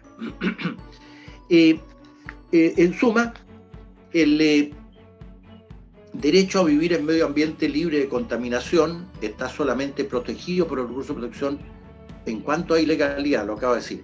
El derecho a la protección de la salud, el derecho a la educación, la libertad de enseñanza, la libertad de trabajo, el derecho a la seguridad social y el derecho de sindicarse están fuera de esta acción constitucional. Y que son estos los más álgidos. Por otra parte, y algo adelantaba, medio minuto, el artículo 5 de la Constitución, que señala que la soberanía reside esencialmente en la nación, ya lo decía, ¿no? Dice que el ejercicio de la soberanía reconoce como limitación el respeto ¿a qué? A los derechos, pero solo a los esenciales que emanan de la naturaleza humana, que ya decíamos que son los civiles y políticos, la vida, la libertad, las igualdades, la seguridad personal, pero no los económicos, sociales y culturales. De manera que esta crítica es muy fuerte a la manera como la Constitución del 80 aborda el tema de los derechos económicos, sociales y culturales, y muy probablemente sea una temática presente, álgidamente presente, en la convención para el caso que esta llegue a conformarse. Yo quiero terminar en esto con unas citas que no son tan breves, pero me permito hacerlo. ¿Por qué?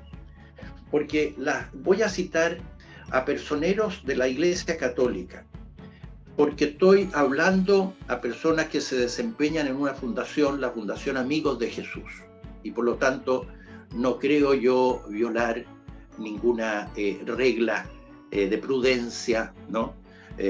Respetando a la audiencia. La primera cita tiene 50 años. Perdón, esta la leí al comienzo, perdona. La cita es de la encíclica Fratelli Tutti, que el 3 de octubre, o sea, el 3 del presente, Francisco I publicó, y que parece hecha para el Chile de este momento, ¿no? Recojo algunas citas, no sé si voy a poder leerlas todas, porque este es un banquete, este documento. Es un banquete para el Chile de ahora. Si hay convención, habría que ir a la convención y proclamarlo. Pero naturalmente no cabe en un país, en un estado, ¿no es cierto?, que no es confesional.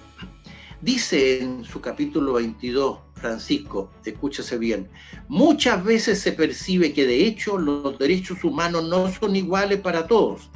El respeto de estos derechos es condición previa para el mismo desarrollo social y económico de un país. Cuando se respeta la dignidad del hombre y sus derechos son reconocidos y tutelados, florece también la creatividad y el ingenio, y la personalidad humana puede desplegar sus múltiples iniciativas en favor del bien común. Florece. Pero observando con atención nuestras sociedades contemporáneas, encontramos numerosas contradicciones que nos llevan a preguntarnos si verdaderamente la igual dignidad de todos los seres humanos es reconocida, respetada, protegida y promovida en todas las circunstancias. En el mundo de hoy persisten numerosas formas de injusticia nutridas por visiones antropológicas reductivas y por un modelo económico basado en las ganancias que no duda en explotar, descartar e incluso matar al hombre. Mientras una parte de la humanidad vive en opulencia, otra parte ve su propia dignidad desconocida, despreciada o pisoteada, y sus derechos fundamentales ignorados o violados. Y se hace en este capítulo la siguiente pregunta para rematar esto, que es bien fuerte, ¿no? ¿Qué dice esta realidad, acerca de la igualdad de derechos fundada en la misma dignidad humana? Esa igualdad está reconocida desde largo tiempo como derecho fundamental. Ya ese solo pasaje nos daría que meditar, pero si todavía tengo unos minutitos, permítanme seguir. En el capítulo 233 de Fratelli Tutti es todos hermanos, hermanos todos, tal como comenzaba Silva Enrique hace 50 años. Nosotros, todos. La paz, dice en el capítulo 233, es el compromiso incansable de reconocer, garantizar y reconstruir concretamente la dignidad, tantas veces olvidada o ignorada, de hermanos nuestros. La paz. Para que puedan sentirse los principales protagonistas del destino de su nación. Capítulo 234 siguiente, aquí hay una trilogía inmensa. Si a veces los más pobres y los descartados reaccionan con actitudes que parecen antisociales, es importante entender que muchas veces esas reacciones tienen que ver con una historia de menosprecio y de falta de inclusión social. Al menos a los católicos, yo diría a los cristianos y a todas las personas de buena voluntad, esto debiera servir de interpelación. Y número 235, y con esto termino, mis amigas y amigos, quienes pretenden pacificar a una sociedad no deben olvidar que la inequidad y la falta de un desarrollo humano integral no permite generar paz. Esto se vincula con el 233. En efecto, sin igualdad de oportunidades, las diversas formas de agresión y de guerra encontrarán un caldo de cultivo que tarde o temprano provocará su explosión. Estamos llamados, queridos sumistas, estamos llamados a decidir si Chile debe abocarse en torno a una misma mesa, la gran mesa de lo común, a revisar si podemos hacer algo más comprometido, cada uno desde su respectiva postura, si es que estamos llamados a entregar más, cada uno de nosotros, por esa paz que es resultado de una justicia y de un orden verdaderos, ¿no? Se nos pide en esta etapa de Chile cumplir bien el relevo en esta concatenación de 20 constituciones, de 10 constituciones en 200 años más o menos, ¿no? Si vamos a ir a ello, hagámoslo con altura de mira, aunque sean difíciles los quórum, pero podemos conversar con el hermano, Fratelli Tutti. Piensa distinto y ¿qué importa? Si lo quiero igual. Díganme si no es así. Aquí no corre el que nació donde, que el apellido, esa cosa que tenemos en Chile. Que yo sí puedo salir a trotar en lugares maravillosos, llenos de aire puro. No como aquel. Pero, ¿y esto nos hace distinto? Nos hace luchar para que uno y otro lleguemos al término medio, en que o todos trotamos, o todos no trotamos, o todos trotamos tal cantidad, mayor o menor, pero todos humanos, Fratelli Tutti, como hermanos. Somos 20 millones de chilenos, unos 15 millones se calcula que vamos a votar o sea, que están en situación de votar, ahí se verá el grado de participación, de los cuales 120.000 inscritos últimamente porque cumplieron 18 años, y más o menos 60.000 residentes en el extranjero. Es bonito en sí mismo que sean todos convocados a emitir su opinión. Si triunfa la postura del rechazo, continúa rigiendo per se la Constitución de 1980 y seguimos todos igualmente hermanables y hermanados, es el llamado, porque este proceso en sí mismo está destinado a hermanarnos, y cuando el presidente de la República lo convoca bajo el acento de la paz, camino de paz. Si triunfa la opción apruebo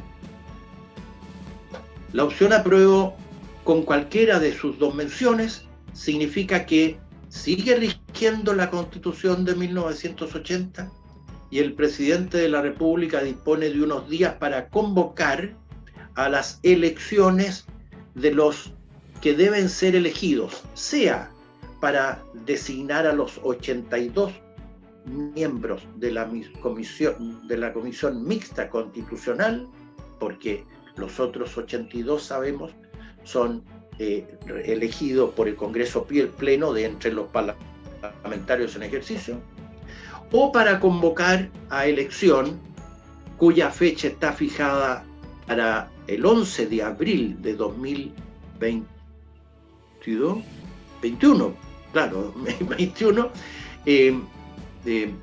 elegir entonces a los 155 representantes del pueblo en esa comisión constituyente, que tendrá un plazo de 9 meses desde que se constituya. Se va a constituir una vez que el Consejo Electoral dé los resultados de las elecciones de los representantes, que van a estar regidas por normas bien precisas. Por ejemplo, hay paridad de género, otro tema que me lo salté porque es muy discutible, pero que a lo mejor va a ser discutido en la Constitución, si es que consagrar constitucionalmente la paridad de género en los cargos de representación popular, etcétera, etcétera. ¡Qué temazo, por Dios!, ¿no? Al mismo tiempo están aceptados las candidaturas independientes y se va a elegir tantos representantes distritales como los que rigen para la elección de diputados. Lo normal son 2 por distrito, varían en los grandes conglomerados, ¿no? Y si una vez que vencen los 9 meses, es decir, creo que en el mes anterior, hay que, si no se va a cumplir en esos 9 meses con la posibilidad de presentar un texto redactado, entonces el presidente de la comisión, que es elegido en la primera de las sesiones que haga cualquiera de las 2 comisiones, le pide al presidente que prorrogue su trabajo por 3 meses, con lo cual, si eso sucede, tendría 1 año de plazo para redactarse un nuevo texto constitucional. Y una vez que se presente el texto constitucional al presidente de la República, el texto de una nueva eventual constitución, el presidente de la República convoca a un plebiscito de cierre, cuyo voto ahí sí es obligatorio, a diferencia del de ahora de apertura, que es voluntario. Y el resultado de ese plebiscito, si triunfa una aprobación del texto que se proponga, el presidente convoca al Congreso Nacional para que refrende ese texto, y una vez, supuesto que así sea, que el Congreso Nacional refrende ese texto, se lo publica y comienza a regir como nueva constitución del país, derogándose automáticamente en ese momento la Constitución de 1980. Si es que el país rechaza la proposición de nuevo texto constitucional, igualmente en el plebiscito de cierre, se mantiene en vigencia la Constitución de 1980.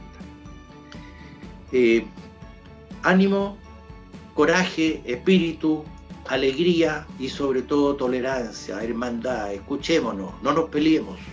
Es un tema maravilloso. Construir Chile es como con la señora decir cuál de las dos plantas estamos en este único lugar. No pelearíamos, pero no vale la pena, pongamos la plantita, será la de ella, la mía. Chile antes que nada. Muchas gracias y perdonen todo el tiempo que les he quitado.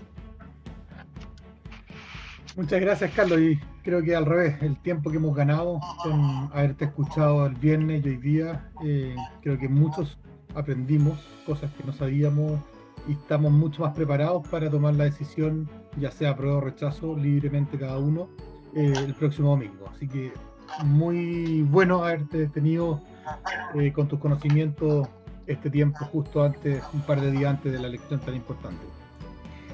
Tenemos algunas preguntitas para hacer. Oye, Cuéntame. Dame un segundo porque algo tecleé mal aquí y se me volvió, no lo estoy viendo. Dame un segundo, le voy a pedir a mi asistente aquí.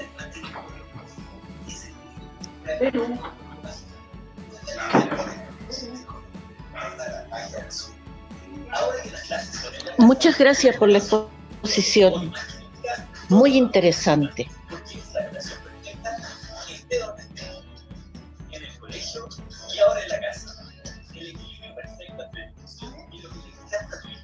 Acá estoy.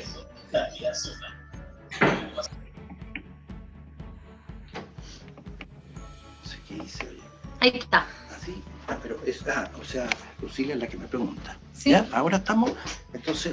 A ver, vea si. Sí. Ahí sí. Ahí sí. Una exposición muy clara. Muchas gracias, don Carlos Cerda. El tío Carlos Ale nomás está con. Ahora está en silencio. Ahí sí. Sí. Ahí sí. Sí. Ahí cuando se paró, un par de personas están agradeciendo y felicitarlo por la exposición. Vamos a un par de preguntas que tenemos aquí.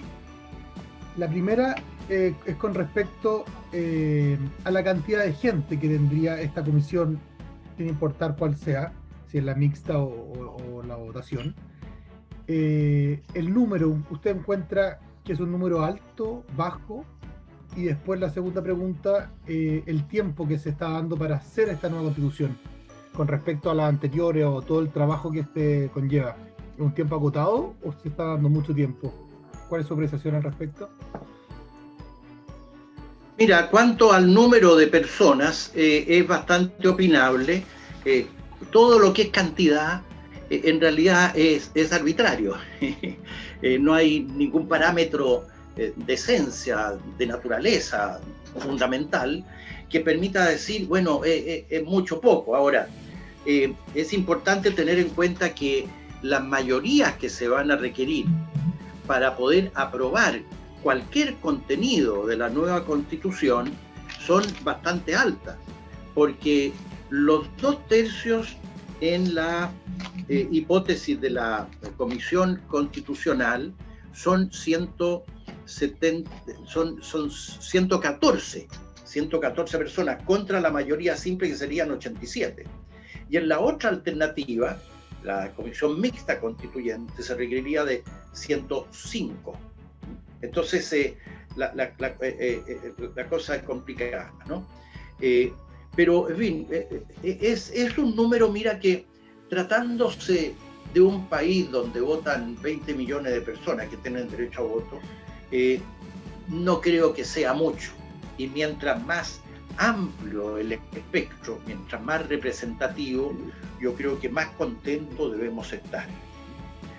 Tocante a la segunda parte de la pregunta, en cuanto al tiempo, sí, es corto para lo que se conoce, ¿no es cierto?, comparativamente. Es corto porque la Constitución normalmente, una Constitución toma bastantes años en hacerse, ¿no? Ahora, como las constituciones normalmente surgen también, Felipe, o quienes me preguntan, después de algún tipo de conflagración o guerra civil, procesos de paz ponen término a un periodo de disgregación social. Entonces, hay un tiempo más acotado. Ya se va caminando y se llevó a La Paz ya con proyectos bien concretos. Aquí partimos, claro, de un clamor que tiene como destinos. Hay ciertas convergencias, pero todavía es lo bastante amplio como para no llegar al momento en que se reúnan los asambleístas, los convencionalistas, con mucha claridad, ¿no? Incluso yo me temo que, y esto es una opinión mía, por supuesto, que el representante popular que sea elegido para conformar la comisión constitucional o la comisión mixta constitucional, y aún el parlamentario, puede que no sea un buen representante del pueblo en el sentido de saber a qué atenerse en cuanto a su representatividad. ¿Voy a representar al pueblo en qué? ¿De qué manera? Así que eso va a significar una mayor dilación del logro de los acuerdos. Y a mayor dilación del logro de los acuerdos, del parto del pacto social, entonces, claro, el año puede ser estrecho. Yo pienso que los 9 meses de todas maneras se van a transformar en 12. Después aquí María del Carmen pregunta: tengo una duda respecto de lo señalado de la atención de la salud de urgencia. ¿Existe normativa que exige al prestador de salud atender a quien está en situación de urgencia de inmediato y sin condiciones de ningún tipo?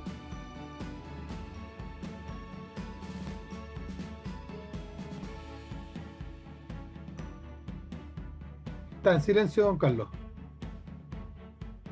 Sí, perdón, ya. Muchas gracias, María del Carmen. Porque existe normativa. Como en muchos de estos asuntos existe normativa, pero ya te decía que tratándose de una constitución, se busca reforzar el principio de supremacía constitucional. De tal manera que si la ley llega a ser incumplida, aunque contemple estos derechos, tenga la posibilidad de ser exigido el cumplimiento sobre la base de la Constitución. Porque la sola ley, claro que da lugar a alguna reacción del afectado, pero que no son de la envergadura de una contraposición al texto constitucional.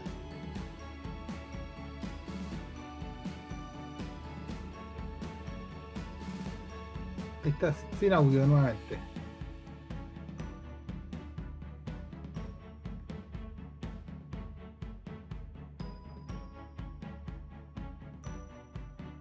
No sé si te he respondido, María del Carmen.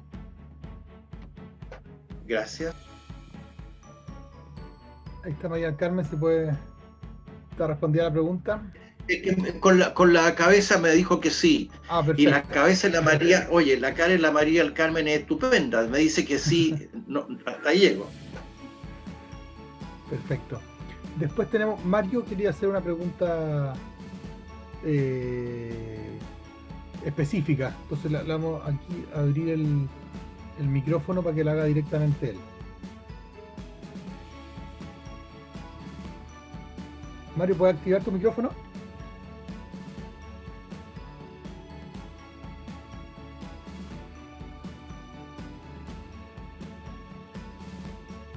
Nos estamos escuchando, Mario.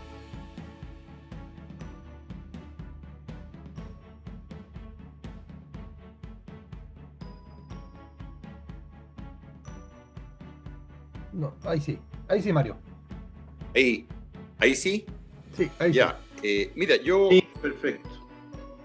Yo quisiera preguntarle a la estupenda exposición que ha hecho Carlos.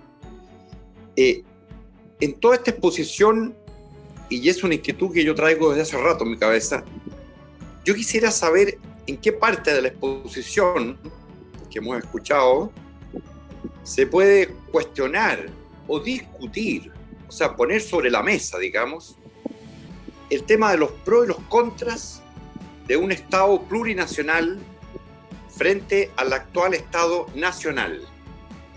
Y esto se me reforzó la fuerza de esta pregunta cuando se puso el tema, digamos, de los diferentes pueblos, ¿no es cierto?, o culturas que existen en Chile.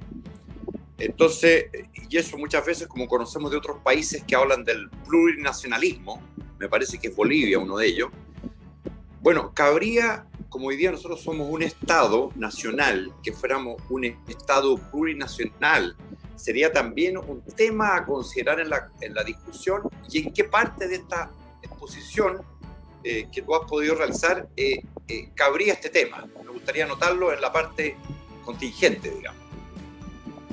Esa es la pregunta. Gracias. Gracias a ti, Mario. Sí, bueno, nos detuvimos algún tiempo, Mario, en este tema de la plurinacionalidad que va de la mano con el pluriculturalismo, ¿no? Porque cuando hablamos de los grandes, no sé si tú te habías incorporado, hablamos como uno de los grandes temas, y dije que muy probablemente ese tema va a estar presente en la convención, es el del reconocimiento de la constitucional de los pueblos originarios, ¿no? Y de sus derechos económicos, sociales y culturales. Entonces, no sé si tú escuchaste esa parte y quieres que yo me detenga en algo más sobre el particular o no. Yo creo que con me parece que puede haber alguna parte que yo no haya escuchado porque estuve con un problema de audio de repente, y puede ser esa parte donde se habló de las diferentes culturas. Y entonces, pero el tema del plurinacionalismo es también un tema abordable, ¿no es cierto?, en esta comisión. Es decir, naturalmente. Mario, yo creo que no hay tema que no lo sea. El pueblo de Chile es libre para darse la normativa que quiera. Y por lo tanto, en todos estos temas se puede elaborar un tipo de normación hacia el Chile futuro. Ahora, no sé si tu pregunta envuelve tal vez un dejo, digamos, de pensar que en la medida en que una convención constitucional sea compuesta por representantes del pueblo, no va a tenerse la garantía de que haya allí una capacidad para poder abordar ese tipo de temática que se ve como muy compleja. Pero yo creo que el pueblo de Chile tiene la más plena capacidad. Recordémonos que Fratelli Tutti, somos todos hermanos e iguales, para elaborar la normativa que piense que es la mejor para el Chile que queremos y estamos buscando. Y en eso, por supuesto, y es muy probable porque decía que más del 80% de los encuestados en encuestas científicas a cargo de universidades o de institutos especializados está de acuerdo en el reconocimiento constitucional de los pueblos indígenas. Es un tema que hasta allí parece manso, y está en deuda el Estado de Chile con ese reconocimiento desde hace bastante tiempo. Ni siquiera se pensaba hasta la post-dictadura que la Constitución debía ocuparse del tema indígena, ¿no? Y desde entonces hasta ahora ha habido innúmeros esfuerzos, como señalaba, todos los cuales abortados. ¿Y por qué? Porque claro que trae complicaciones. Esas complicaciones vienen, como ya señalaba, principalmente por el lado que la normativa sistémica mayormente vinculante en esta temática para Chile está dada por el Convenio 169 de la Organización Internacional del Trabajo. Y ese convenio reconoce a los pueblos originarios no solamente derechos individuales, como en el caso de la sociedad civil, sociopolítica, los derechos civiles y políticos, los derechos económicos, sociales y culturales, sino que además, Mario, reconoce derechos colectivos, es decir, derechos colectivos en que el sujeto del derecho es la cultura misma, es el pueblo mapuche, es el pueblo aymara, el pueblo huilliche, el pueblo rapanui, etc.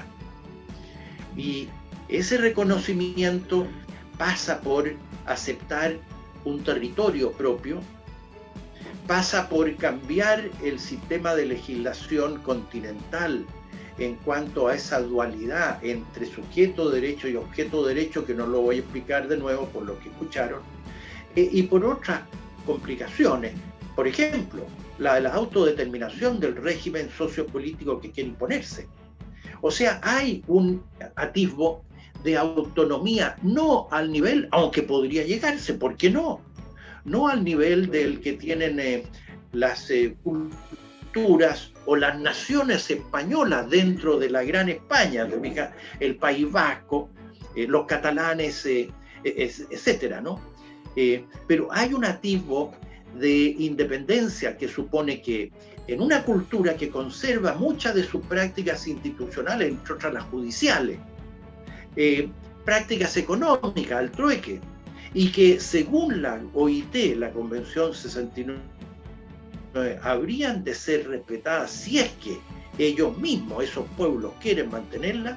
Entonces, claro, tendría que el país ser capaz de mirar a ese hermano como uno igual, pero que se distingue justamente porque su proveniencia es filosófica y religiosamente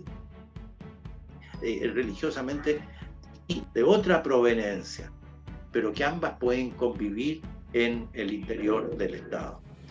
Este es un tema fascinante, en que yo personalmente creo, como muchos, ¿no? Tal vez como todos los chilenos, que el Estado de Chile se encuentra en grave deuda, y mientras no se lo encare, vamos a seguir con dificultades mucho mayores que las que tiene el solucionarlo, con audacia, con ingenio, con amor por Chile, por amor por ese otro distinto. Puede llegar a ser presidente de la República, Mario, un mapuche, un huilliche, un rapanui. Lo han mostrado otros países. Por supuesto. Ojalá no estuviera lejano incluso ese día. ¡Qué maravilla! Carlos, muchas gracias. Me queda súper claro, y me quedo con el espíritu muy en alto, porque yo también, con la grandísima y profunda deuda, y esa deuda que la tenemos nosotros. Y por lo tanto, creo que nosotros mismos tenemos que ser capaces de participar con altura de miras en ese debate. Es lo que corresponde. Muchas gracias, Carlos. Muchas gracias, Mario. A ti, por favor. Ya, bueno, ya siendo las 8, después de 2 horas de esta charla increíble de Carlos, sumado la más de hora y media del día viernes, queremos agradecerte por tu tiempo, tu dedicación, tu pasión al explicar estos temas que son muy confusos para muchos, muy complejos, inentendibles para otros, y que de forma didáctica tú nos has podido demostrar, explicar y tener la paciencia para ir punto por punto contándonos a la gente que quizás no somos ni abogados ni hemos estado ligados al tema de la Constitución y la política. Así que damos por cerrado estas 2 charlas. Un agradecimiento profundo, Carlos, por tu tiempo y tu dedicación, y veamos qué pasa el domingo, veamos qué pasa para el país. Ojalá sean tiempos mejores, da lo mismo el resultado si fuera apruebo o rechazo, lo importante es que el país siga estable, unido, que es lo más importante, y quizás nos vamos a encontrar más adelante con otro tipo de charlas relacionadas a lo que vayamos avanzando como país en los próximos meses. Yo encantado, muchas gracias a ti, Felipe, muchas gracias a todos los que han tenido la paciencia, y